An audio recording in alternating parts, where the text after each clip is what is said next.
Back in Power BI, in this video we are going to talk about the filters and the filter functions in Power BI when you're using Dax. We're going to take a look at the All filter, also the All Selected, and the All Except. And we're also going to show you some examples of how these filters work with other measures and how you can filter across tables and filtering with a table and also a column. So let's take a look at filters. This is kind of Dax intermediate. As we take a look, after you learn the basics of Dax and some of the Dax functions, you're going to want to start filtering and not examining all of the entire rows in a table. Let's go into Power BI and take a look at filters. Back in Power BI, we continue to learn Dax. Once you've mastered some of the basic measures in Dax, you're going to want to start filtering your data. You can follow along. We are going to be working with filters in Dax. There is a link in the description below. It is called the AdventureWorks DW 2020. You can link to the video below and follow along. We are going to create a new page. We are going to name this All function, and we're going to take a look at how the All function works with this database. If you're new to the AdventureWorks database, it does have a model completely built. So once you download this file, you'll have the model all set up. You've got your tables. You've got a date table to use for your time intelligence measures. You can look at the data to start to figure out, but the thing that we're going to work with is some of the different filter functions and how they work inside the measures and calculated columns. We do have a product table, and the first measure we're going to create is going to be an All function. And what we want to do is from the product table, you are going to create a new measure, and it's going to be called Count All Products. And what we're going to be doing here, if you hit Shift Enter, that'll bring you a new line if you're new to Dax. And we are going to count all the rows in the products table, but we're going to use it using the All function. So to do that, we're going to use the measure count rows. Next, we are going to select the filter, which is All. And All asks you for a table. That is the IntelliSense working with the blue on the table. That is called IntelliSense. We're now going to select the table. Since we are in products, we want to select the product table. So what this is going to do is count all the rows in the product table. Next, we are going to start off with a table function. We'll bring this into the report view. And if we bring in the count of all products, you'll see it's 397. The next measure from the products table is going to be a count rows function, but now we're going to count the models in the table. So we have the product table, and then we have a column inside that product table. So it's going to be the count of all, and it's going to be model. And the formula, Dax function, is going to be the same. It's going to be count rows. And now it's going to ask for a table. So we're going to filter that with the All function. And the table we're going to filter is products. And then we are going to filter by the column models. We're going to close that out with the right parentheses. Now when we bring in that count all models, we're going to see 119. And the final measure to show you how the filter for all works is to do the same count of products, but this time we are not going to use the All. If we use the count rows function, it's going to count every row in the product table. And we are going to get the same answer as we did with all products. So when we use this version of the count rows, we still end up with 397. Now, to fact check on the all models, if we select that measure, we see it's 119. If we go up to the table view and we go to our table, we can see the product. If we select the models, we can see at the bottom we have 119 distinct values. So those are different ways you can use the count rows with the all filter, or you can use the count rows without the all filter. Dax filters, we continue to learn Dax in Power BI. Remember, you can download the file in the description below. It is the AdventureWorks DW 2020. Now, we currently worked with the all function.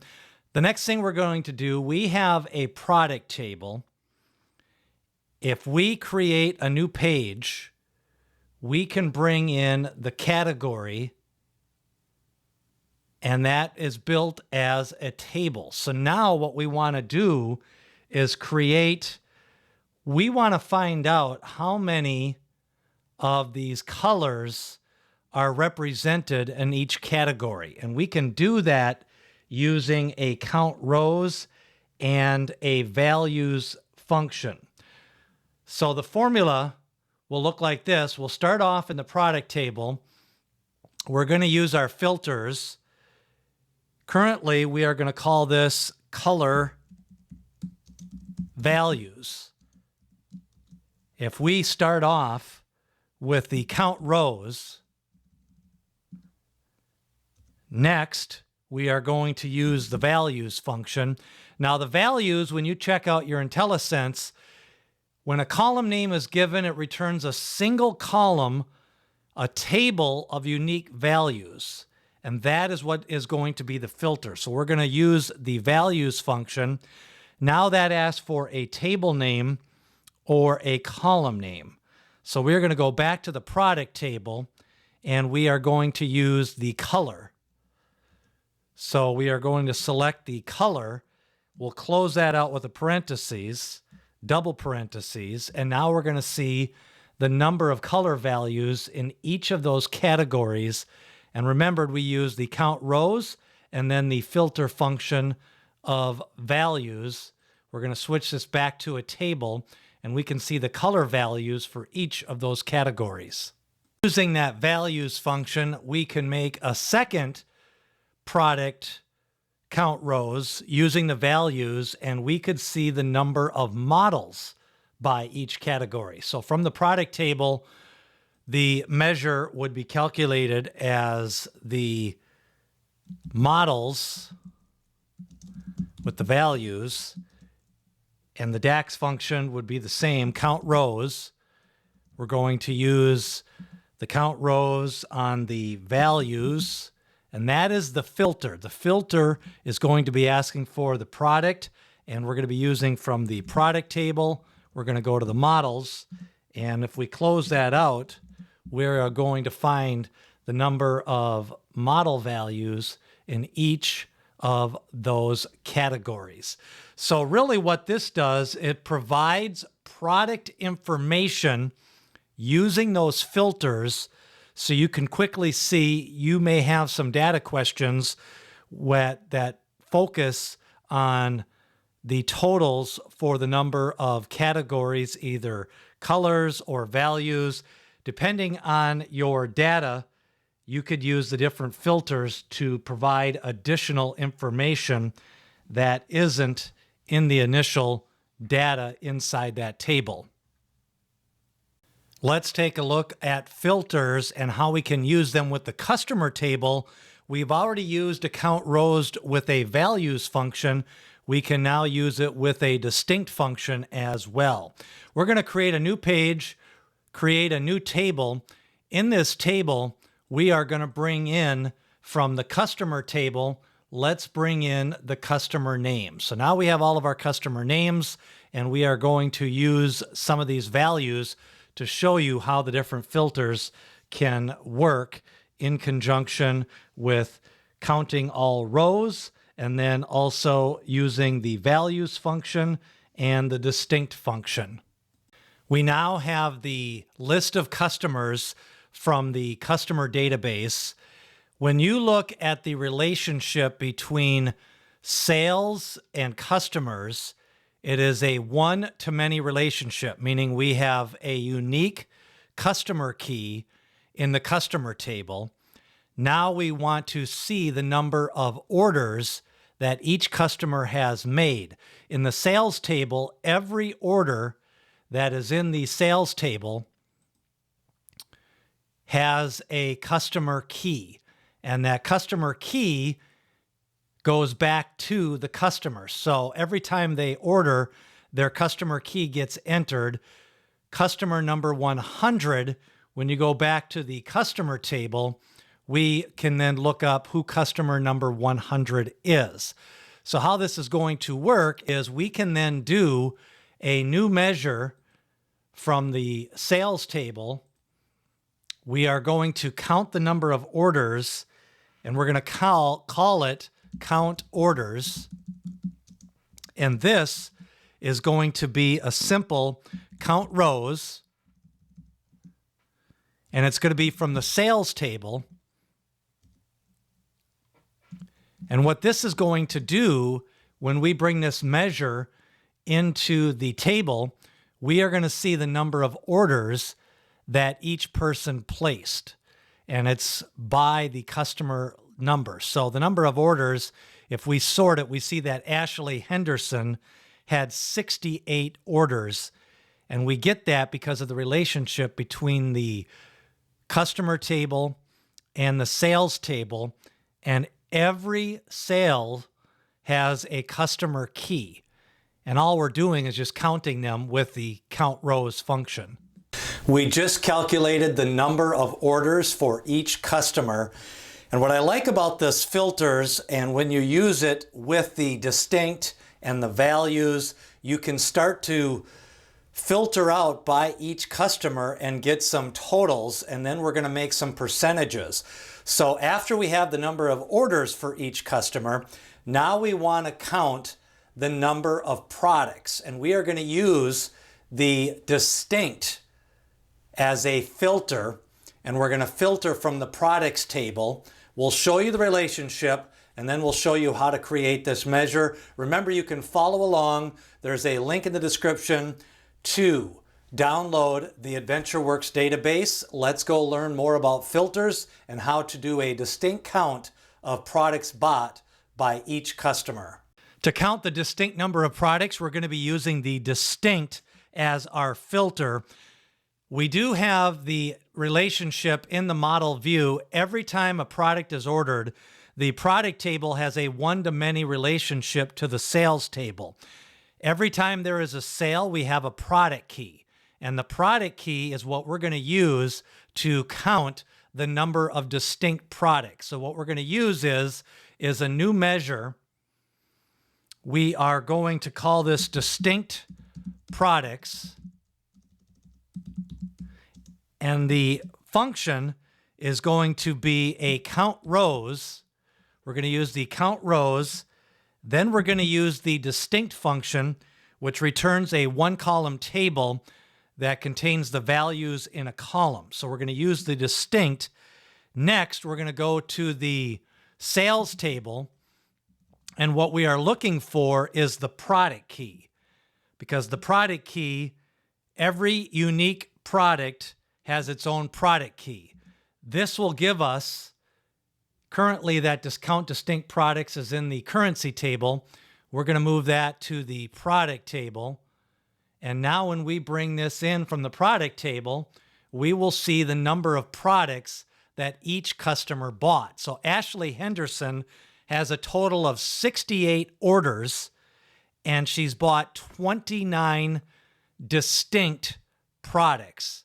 That is using the count rows, and then we're using the distinct as our filter for the Dax function. We calculated the distinct products by using the distinct value inside the count rows. we could get the same answer using the values. So we're going to show you this inside the table matrix. We are currently in the product table. If we use a new measure, we're going to call this count values for the products, and the Dax function is going to be count rows. We're going to use that again. This time, we're going to use the values function because each value of the product key gets us a distinct value. So it's similar to the distinct. So when we use the sales, we're still going to use the product key. We close that out. And now when we bring in the count values, we're going to get the same answer as we did with the distinct products. Boom. Now we're getting somewhere. We've got the orders, we've got the distinct products, we've got the count values. Now what we want to do is show you how to combine these filters so that you can create percentages. We are going to go to the product table, create a new measure, and this new measure is going to be using the calculate function. So we're going to call this count all unique products. And the reason why we're going to break this down is to show you how the all function works as the filter. So if you go with the calculate, which if you have not understood calculate, I do have a video on that on the channel, the basics of calculate. But we are going to start with the expression. So our expression is we are going to use the count rows, just like we've been using in the previous examples. Next, we're going to use the values function, and that is going to get us to the sales table, and we're going to use the product key. So when we use the product key, if we were to close this out right now, we would get an answer that is the same as the distinct products. So now, when we bring this measure in, it is the same number. The reason why we're going to use the all function after the two parentheses, we're going to add a comma, and if you notice, the IntelliSense comes up, and now we're going to use the filter. So by overriding that with the calculate function, now we have the all, and all we need to add now on the all is just that is requiring a table, and we're going to use the sales table. So when we put in the sales table, it's going to put the filter in across all sales, and now we're going to see the number of distinct products, 350, and it's not filtered by each of the customers. So that calculate and the all function used all of the sales from the entire sales table, and the calculate overrode the filters by customer. Continuing along with filters and learning Dax, remember you can download the file AdventureWorks 2020 in the description below. Now let's get to work and figure out the number of percentage of the products that each customer has purchased. Because we have the value of the products, we know that Ashley bought 29 products. We know that there's 350 total products. If we want to see the percentage of products bought, we could do that in the product table. We are now going to create a measure, and this measure is going to use the existing measures that we have. It's going to be the percent of products sold, and the calculation is going to be, if you bring up the left bracket, we can have the count of the value of products for each customer, and we're going to divide that by the all unique products. So if we bring up the left bracket, that'll be the count of all unique products. And if we close that out, we can now just hit enter, and we have the percent of products sold. When we bring that in, we can format that as a percentage, and then we're going to add 1 decimal point. And now we can see that Ashley Henderson bought 8% of all the different products. There's 350 products. She bought 29 either distinct products or the value products, whichever measure we want to use, and that calculates what percentage of products that she purchased. Using the filter functions really can start to build out your data analysis. In this introduction to the filter function, we use the calculate function. There is a video if you want to watch the intro of the basics of calculate. Also, we use the values function, the distinct function, and the all function. They are all filters to filter your data. We recently did a video on time intelligence functions. You can watch that. If there's something else you would like to learn in Dax and learn on the AdventureWorks database file, leave a comment as we continue to learn Dax and break down some of the different functions using the AdventureWorks DW 2020 file. Remember, share, like, and subscribe as we continue to learn Power BI.